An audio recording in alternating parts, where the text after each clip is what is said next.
Shalom Bapak Ibu dikasihi Tuhan, selamat pagi.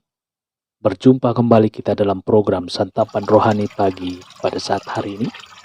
Kita baca kebenaran firman Tuhan, Yakobus 1 ayat 3. Sebab kamu tahu bahwa ujian terhadap imanmu itu menghasilkan ketekunan. Lulus ujian hasilnya ketekunan, saudara. Kata ketekunan berasal dari kata hupomone.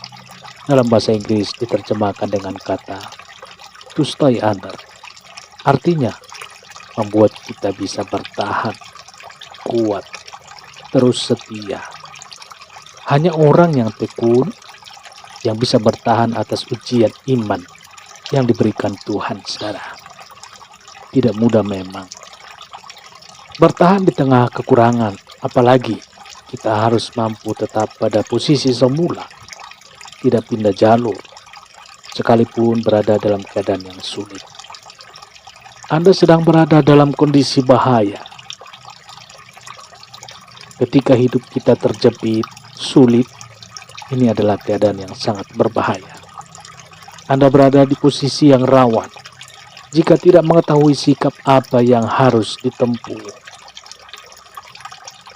Anda harus menentukan ke arah mana harus melangkah, saudara. Kesalahan mengambil langkah akan memunculkan kesulitan yang lebih besar. Tidak mustahil, Anda akan sangat menyesal. Mengapa, saudara? Orang yang hidup dalam kekurangan berada pada kondisi yang tidak nyaman. Pikirannya kalut, tidak jernih. Hal ini terjadi karena ia sedang under pressure, mengalami tekanan hebat akibat kekurangan itu, saudara. Nah, renungan kita yang kita dengarkan pada saat hari ini ingin mengajarkan bahwa kita mampu mengambil sikap yang tepat pada saat menghadapi kekurangan.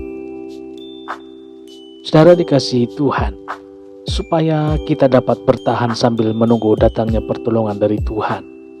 Itulah namanya ketekunan. Apa kita bisa menolak datangnya kekurangan? Tidak bisa, seperti peribahasa berkata, malang tak dapat ditolak, mujur tak dapat diraih. Apabila jika itu bentuknya ujian dari Tuhan, kita harus bisa menerimanya. Hanya dengan ketekunan merupakan hasil dari ujian iman, kita pasti kuat, memiliki daya tahan, dan akhirnya mampu melewatinya. Itulah seni kehidupan di dalam Tuhan. Diuji bukan tanpa tujuan, saudara. Diuji supaya Anda setelah itu memiliki ketekunan. Dengan ketekunan, kita bisa bertahan dan akhirnya mampu melewati tantangan. Saudara dikasihi Tuhan, cuman Yesus yang bisa merubah masalah menjadi pesan dan ujian, menjadi kesaksian. Mengapa harus stres ketika kesulitan datang? Itu tandanya Tuhan sedang membentuk saudara untuk menjadi pribadi yang kuat. Jangan menyerah, tetap bersandar kepada Tuhan. Jangan menyerah, tetapi berserah kepada Tuhan saja. Setelah lulus ujian, kita akan menjadi orang yang tekun. Haleluya. Kita berdoa. Bapa di sorga, terima kasih Tuhan untuk hari ini. Kami bersyukur kami sudah mendengarkan firman-Mu Tuhan, yang mengingatkan kami Tuhan untuk memandang burung di udara, tidak menabur, tidak menuai, tetapi Tuhan pelihara. Kami berdoa Tuhan, kami adalah anak-anak-Mu. Kami yakin dan percaya bahwa Tuhan membuat kami melebihi burung-burung di udara. Tuhan Yesus, tanamkanlah di dalam hati kami Tuhan, untuk hati yang melekat kepada Tuhan, mengandalkan Tuhan, supaya kami tidak khawatir ya Tuhan. Terpujilah nama-Mu. Hamba juga berdoa untuk seluruh para pendengar pada saat hari ini. Berkati hati, tubuh, roh, dan jiwanya, supaya mereka Tuhan mendapatkan berkat yang dari Tuhan, pertolongan dan perlindungan yang dari Tuhan.